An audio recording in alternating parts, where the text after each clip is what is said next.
نقشہ کھینچا گیا ہے قرآن مجید میں سورہ قیامہ کی ان آیات میں، الساعہ،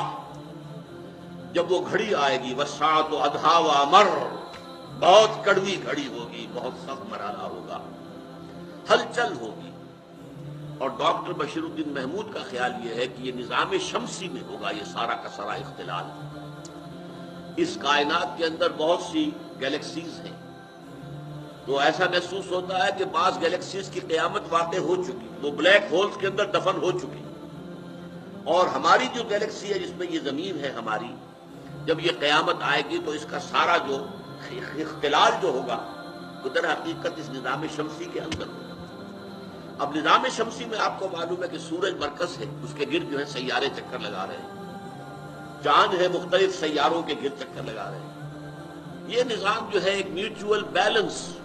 گریویٹیشنل فورسز جو ہیں ان کا ایک میوچول بیلنس ہے جس کے تحت یہ نظام قائم ہے۔ اس بیلنس کو ایک جگہ سے بھی ذرا ڈسٹرب کر دیا جائے تو کیا ہوگا؟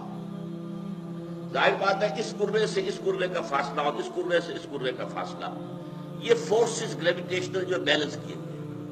ذرا سی یہ چیز ہٹ جائے، ادھر کا فاصلہ کم ہو گیا ادھر کا زیادہ ہو گیا، وہ کرہ اس کو کھینچ لے گا اپنی طرف، پھر یہ ٹکرائیں گے ایک دوسرے کے ساتھ۔ اس کا نقشہ ہے جو یہاں کھینچا گیا ہے۔ فَإِذَا بَرِقَ الْبَصَرُ، برق البصر کیوں ہوگا؟ سورج جو ہے زمین کے بہت قریب آ جائے، اس کی روشنی اتنی ہوگی کہ نگاہ چلی آ جائے۔ اس کو ہمارے ہاں عام روایات میں قیامت کے ذکر میں کہا جاتا ہے سورج سوا نیزے پر ہوگا، یہ عام ہماری روایات ہے، سوا نیزے پر ہوگا، اور اس کی وجہ سے شدید تباہت اور گرمی ہوگی، اور اپنے پسینوں کے اندر لوگ ڈوب رہے ہوں گے، پسینے سمندر کے مانند ہو جائیں گے۔ اس کا قرآن مجید میں کہیں ذکر نہیں ہے، ہو سکتا ہے بعض احادیث میں ذکر ہو، لیکن یہ ہمارے ہاں کی وہ روایات ہیں کہ جو آتی ہے کہ سورج سوا نیزے پر، لیکن قرآن یہ بتا رہا ہے کہ سورج جو ہے چاند کو گھسیٹ کر اور اپنے اندر دفن کر لے گا۔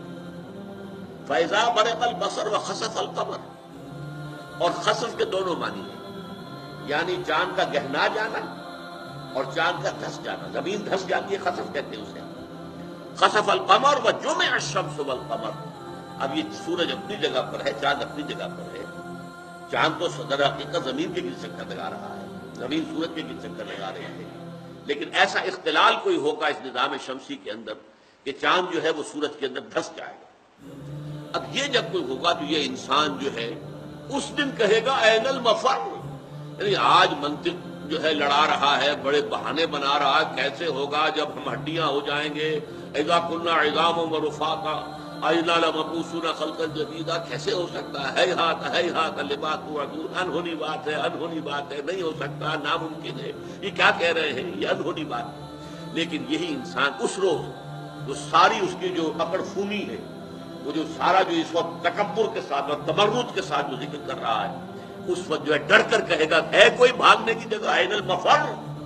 فرار سے بنا ہے، دوڑ ڈالا، مفر جہاں پر دوڑ کر انسان بنا لینا۔ کلا لا وزر، بتا دیا جائے گا نہیں ہرگز، اور یہ بتانے کی ضرورت نہیں، صورتحال خود بخود جو ہے وہ روشن ہوگی از خود۔ لا وزر، کہیں کوئی جائے پناہ نہیں ہے، کوئی ٹھکانہ نہیں ہے، کہیں پر بچنے کی، بھاگ جانے کی کوئی جگہ نہیں۔ الی ربک یومئذ المستقر، اس دن تو تمہارے رب ہی کے حضور میں جا کھڑے ہونا ہے، کشاں کشاں جاؤ گے وہیں پہنچو۔